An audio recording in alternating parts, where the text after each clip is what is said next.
Squidward was never supposed to suffer this much. That's the twist nobody talks about. If fate had shifted just a little, if one neighbor had never moved into that pineapple under the sea, everything would be different. No SpongeBob, no chaos, no broken dreams echoing through the walls of a tiki house. What if SpongeBob had never entered his life at all? Would Squidward be a famous musician by now? Would he finally be happy, or even lonelier than ever? This isn't just about Bikini Bottom, it's about one simple twist in a story that changed everything. And the part that hurts most? You'll realize Squidward's life may not be what you thought. The moment SpongeBob's shadow disappears, that's when the real darkness begins. Let's rewind. Squidward always blames SpongeBob. At any mistake he makes, he blames his cheerful neighbor. But what if SpongeBob was never the problem? How do we know that the true problem does not go even deeper into Squidward himself? Superficially, Squidward seems like a character that is easy to describe. Grumpy, sarcastic, and always angry. He works at a job that he hates at the Krusty Krab and spends most of his spare time painting, playing the clarinet, or dreaming about some sort of glamorous life. It goes without saying why he would find constant energy and joy of SpongeBob irritating. SpongeBob is the personification of unrelenting positive attitude, the guy whose happiness does not end on flipping Krabby Patties or jellyfishing on a lazy Sunday. To a person like Squidward who sees his existence being unrealized and sedentary, SpongeBob's smile could be seen as a slap in the face. It appears logical that Squidward would blame the SpongeBob for his misery. SpongeBob is, after all, always around, always smiling, always loud. However, it's taking a wrong focus by blaming SpongeBob.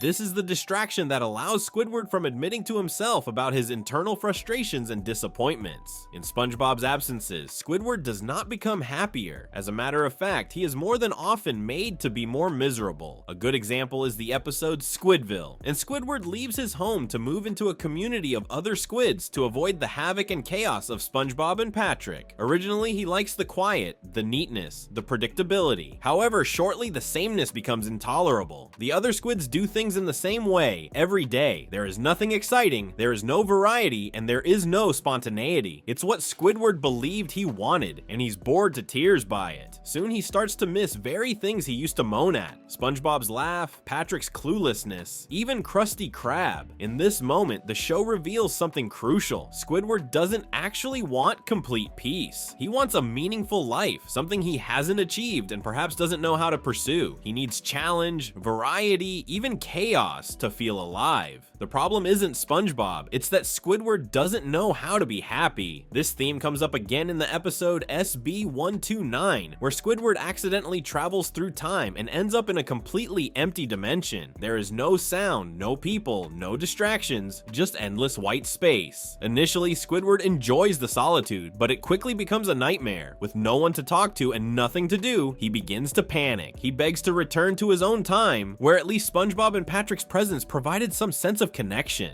This is another important clue. Despite all of his complaints, Squidward needs other people. He's not as independent as he pretends to be. His loneliness isn't solved by getting away from others. It's solved by meaningful interaction. He might think he wants peace and quiet, but what he really wants is to feel understood and appreciated, and maybe even loved. Moreover, Squidward's dissatisfaction often stems from his own self-sabotage. He dreams of being a famous musician or artist, yet he rarely puts in the effort to improve his craft or to share it confidently with others. He holds on to bitterness and jealousy, especially when others, like SpongeBob, receive praise or success. This jealousy often prevents him from trying in the first place. Instead of building himself up, he tears others down. He criticizes SpongeBob not because SpongeBob is doing anything wrong, but because SpongeBob represents everything Squidward wishes he could be: joyful, passionate, and resilient in the face of rejection. When SpongeBob performs, he doesn't care if people laugh at him. He's just happy to be there. Squidward, on the